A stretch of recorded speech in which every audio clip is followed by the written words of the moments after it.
Number 1, where is the birth place of Akbar's finance minister Todarmal? Akbar के वित्त मंत्री टोडरमल का जन्म स्थान कहां है? जालौन, सीतापुर, आगरा, राजापुर। क्वेश्चन नंबर 1, जल्दी।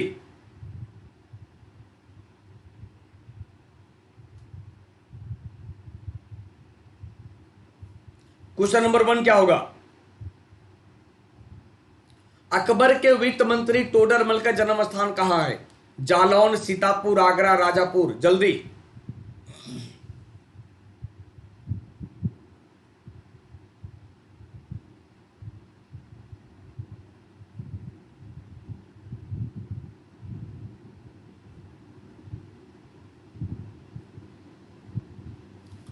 सर 2 सवाल निकलते हैं।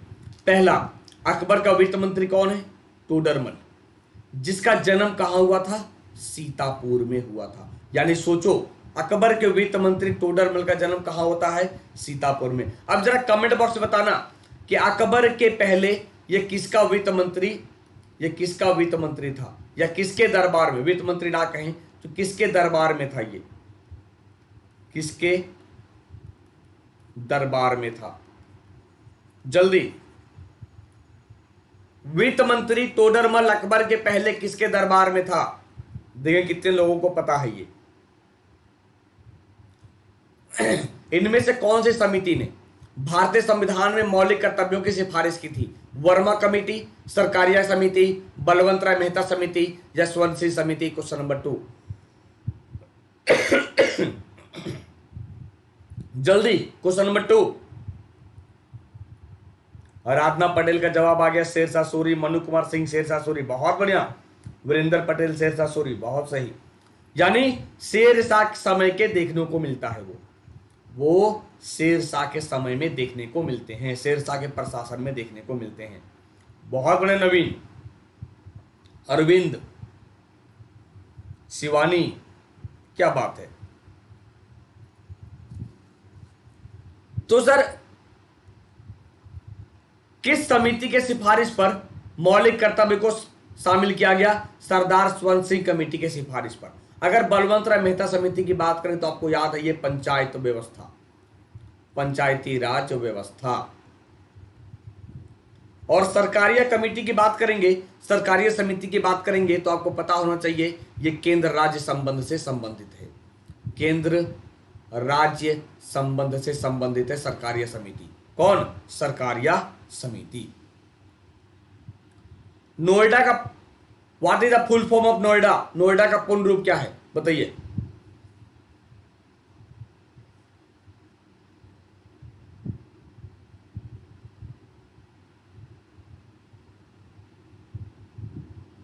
क्वेश्चन नंबर 3,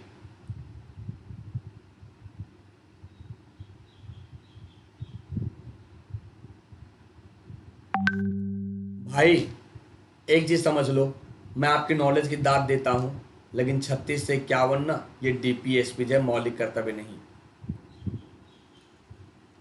डीपीएसपी है, मौलिक कर्तव्य नहीं। मौलिक कर्तव्य सर भाग 4A में है और उसमें 36 से 51 नहीं है।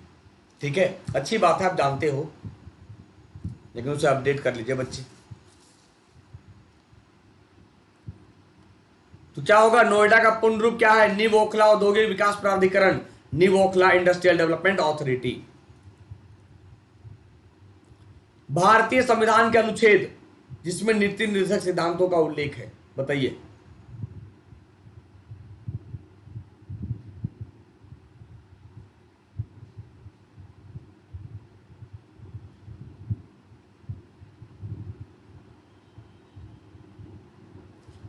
सर राज्य के नीति निर्देशक सिद्धांतों की बात करें तो 36 से 51 ये डीपीएसपी है, ये डीपीएसपी है, directive principles of state policies, जो पार्ट 4 में है, पार्ट 4 में है।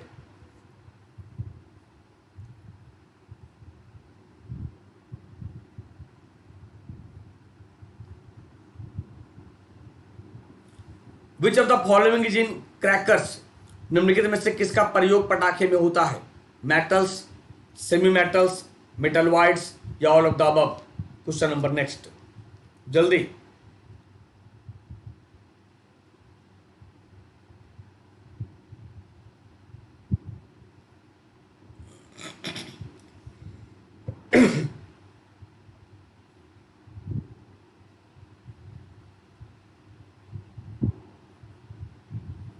किसका प्रयोग पटाखे में होता है सर?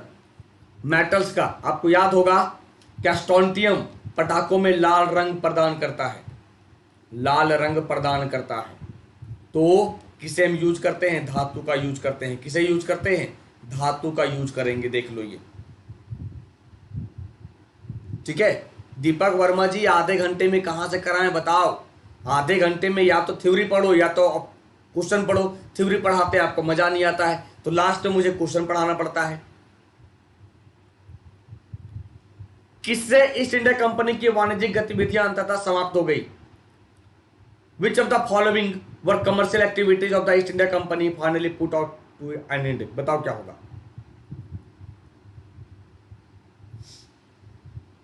और मैं बता दूं ये सारे के सारे आपके यूपी के अलग अलग परीक्षाओं में पूछे गए हैं।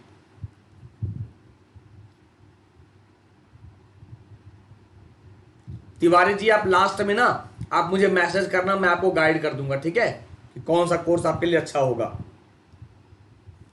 सर 1833 का चार्टर अधिनियम से भारत में ईस्ट इंडिया कंपनी का जो व्यापारिक गतिविधि था वो बिल्कुल समाप्त कर दिया गया, छीन लिया गया। यानी क्या होगा? 1833 का एक्ट। 1813 के एक्ट से केवल और केवल वो चाइना और टी का व्यापार कर सकता था, चीन के साथ व्यापार कर सकता था और चाय का व्यापार कर सकता था। लेकिन 33 के अधिनियम से पूर्ण रूपेण बैन कर दिया गया, पूर्ण रूपेण प्रतिबंध लगा दिया गया, बैन कर दिया गया है। आरबीसी का कब्रगाह किसे कहते हैं? Graveyard of RBC. हृदय, यकृत, प्लीहा या स्थिमज्जा? जल्दी संगीता जी तैयारी करिए, अगर वैकेंसी आएगी तो वैकेंसी आने की तुरंत बाद तैयारी आपकी हो जाएगी। जरा बता दूं यार, हम जो 9th 10th पास करते हैं, एक साल पूरा पढ़ते हैं तब जाकर अच्छा मार्क्स आता है, जबकि वहां पर छात्रों की संख्या बिल्कुल सीमित है। यहाँ तो असीमित छात्र हैं यार, एक वैकेंसी पे सोचो कितने परसेंट बच्चे कूदते हैं। तो आरबीसी का कब्रगाह की बात करें सर, स्प्लीन, प्लीहा। लेकिन आरबीसी के अगर क्वेश्चन आए कि आरबीसी की मृत्यु कहां होगी, तो लीवर में, यकृत में। कहां होगा? यकृत में। लेकिन ग्रेवयार्ड किसे कहेंगे? प्लीहा को कहेंगे। किसे कहेंगे? प्लीहा को कहेंगे। आरबीसी का निर्माण कहां होगा? अस्थि मज्जा में, बोन मैरो में। यानी बोन मैरो में निर्माण, यकृत में मृत्यु और स्प्लीन में पूर्ण रूपेण दफन, पूर्ण रूपेण दफन। ठीक है। संविधान के भाग 4 में राज्य के नीति से सिद्धांतों का उल्लेख किया गया है। यह कॉन्सेप्ट कहां से लिया गया है? USA, UK, Ireland, France. जल्दी आनंद सिंह, चैप्टर वाइज पढ़ना है तो आप अनअकैडमी पे आ जाओ बच्चे, ठीक है, वहां पे आप डिटेल पढ़ सकोगे। तो संविधान के भाग 4 की बात करें तो सर ये आयरलैंड है। बच्चे यहाँ आधे घंटे में चैप्टर वाइज कंप्लीट नहीं हो पाएगा, इससे 2 साल में भी पूरा सिलेबस कवर नहीं होगा, बिल्कुल समझना। क्योंकि मैं क्या करता हूं, इंपॉर्टेंट क्वेश्चन के जरिए आपको समझाने का प्रयास करता हूं, जिससे एक सवाल से आपको 5 सवाल मिले, ताकि आपकी समझ बढ़े, आपकी सोच बढ़े और आपको यह पता चल सके कि क्वेश्चन के लेवल क्या है और एक सवाल से कितने सवाल बनाए जा सकते हैं, कितने सवाल बनाए जा सकते हैं। जैसे इसी को देखो, आयरलैंड से लिया गया डीपीएसपी। यूएसए की बात करें तो यूएसए से क्या लिया गया? राष्ट्रपति, वाइस प्रेसिडेंट, सुप्रीम कोर्ट, फिर आप फंडामेंटल राइट्स। यूके से क्या लिया गया? नागरिकता, यूके से नागरिकता, पार्लियामेंट। आ रहा बात समझ में? तो एक सवाल से कई सारे सवाल को हम निकालते हैं, एक सवाल से कई सारे सवाल आप बना सकते हो, निकाल सकते हो। The place where Buddha was enlightened, वह स्थान जहां बुद्ध प्रबुद्ध हुए थे।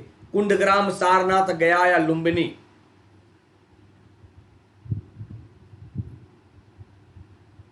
जल्दी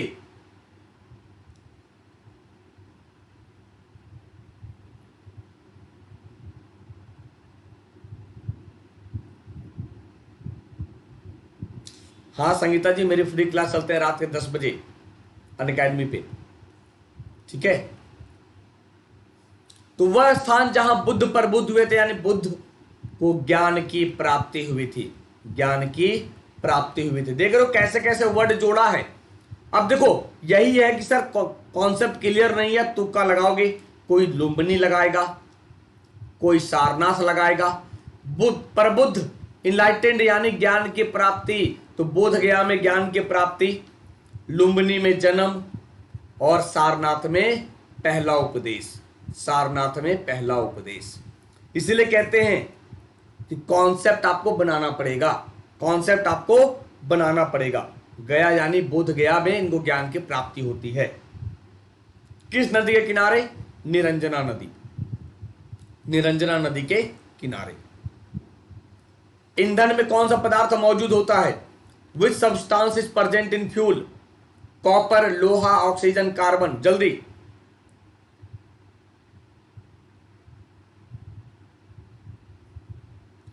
ईंधन में कौन सा पदार्थ मौजूद है? सर कार्बन मौजूद है। कोयला, भाई साहब ईंधन की बात करें, कोयला ले लो, तो कोयला में क्या मौजूद है? कार्बन। यानी ईंधन में कौन सा पदार्थ मौजूद है? कार्बन मौजूद है। बौद्ध धर्म का पालन करने वाला सबसे महत्वपूर्ण राजा कौन था? चंद्रगुप्त, अशोक, बिंदुसार, इनमें से कोई नहीं। Question number next.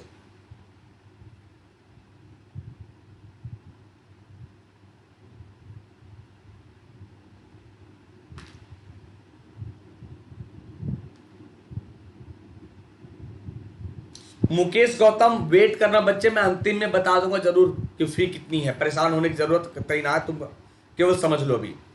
तो सर बौद्ध धर्म का पालन करने वाला दूसरा राजा, प्रमुख राजा कौन था? अशोक था, जिसने बौद्ध धर्म के प्रचार प्रसार के लिए अपने पुत्र महेंद्र और पुत्री संघमित्रा को कहां भेजा था? श्रीलंका भेजा था। कहां भेजा था? श्रीलंका भेजा था। और अशोक ने तीसरी बौद्ध संगीति कराई 251 बीसी में। कहां? पटना में। कहां पे? पाटलिपुत्रा। कहां पे?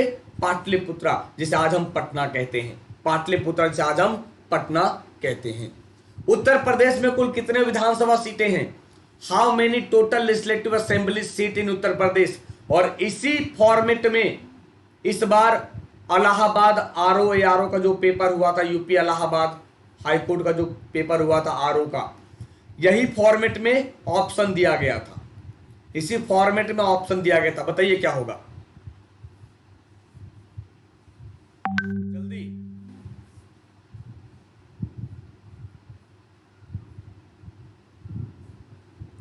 यही फॉर्मेट में जब आंसर था सर, तो आपको बताना पड़ेगा 403 निर्वाचित और 1 मनोनीत। तो कौन मनोनीत करता है? एंग्लो इंडियन को राज्यपाल। जिसे हटाने की बात चल रही है, एंग्लो इंडियन को हटा दिया जाए, एंग्लो इंडियन को हटा दिया जाए।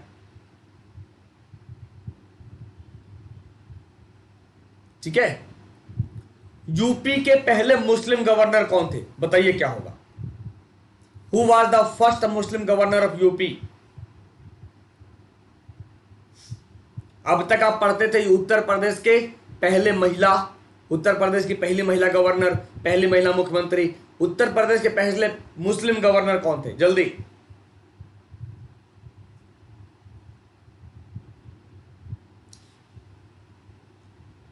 यूपी के पहले मुस्लिम गवर्नर अकबर अली खान। कौन थे? अकबर अली खान थे। इसके बाद मोहम्मद उस्मान आरिफ, फिर मोहम्मद शफी कुरैशी, यानी अकबर अली खान इज राइट। पहले यूपी के मुस्लिम गवर्नर रहे हैं। हाँ, वर्तमान समय में 403 है, वही तो मैंने कहा भी।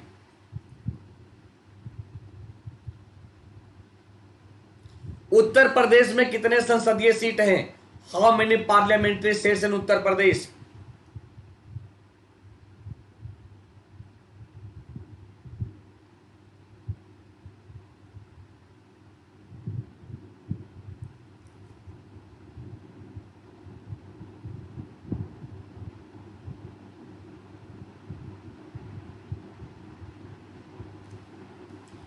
उत्तर प्रदेश में संसदीय सीट की बात करेंगे तो सर यहां पे कहीं जिक्र नहीं है लोकसभा का, कहीं जिक्र नहीं है राज्यसभा का। कहीं पूछा क्या कि लोकसभा और राज्यसभा का? तो सर संसद के भाग हैं दोनों। संसद के 3 भाग होते हैं, आपको पता है। राष्ट्रपति, लोकसभा और राज्यसभा। तो लोकसभा में 80, राज्यसभा में 31, कितने हो गए? 111। कितना हो गया? 111। सोचो कैसे कैसे सवाल पूछे जाते हैं बना के, आप गलती करके आ जाओगे, आसानी से गलती कर लोगे बिना सोचे समझे।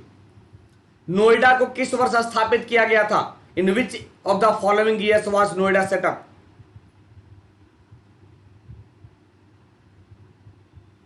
नोएडा को 1976 में स्थापित किया गया था। नोएडा को 1976 में स्थापित किया गया था। कब किया गया था?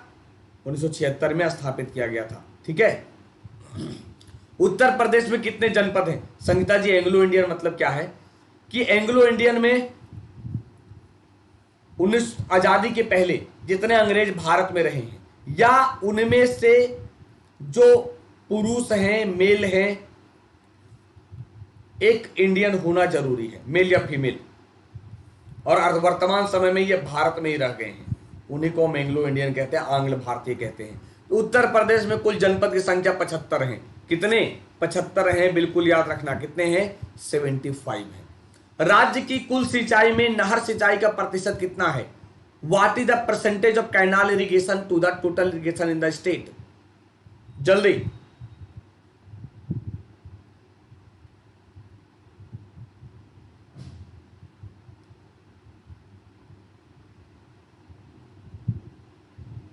राज्य में कुल सिंचाई में नहर सिंचाई का प्रतिशत कितना है? 30%।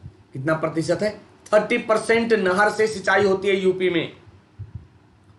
ताजमहल को विश्व विरासत स्थल के रूप में कब घोषित किया गया था?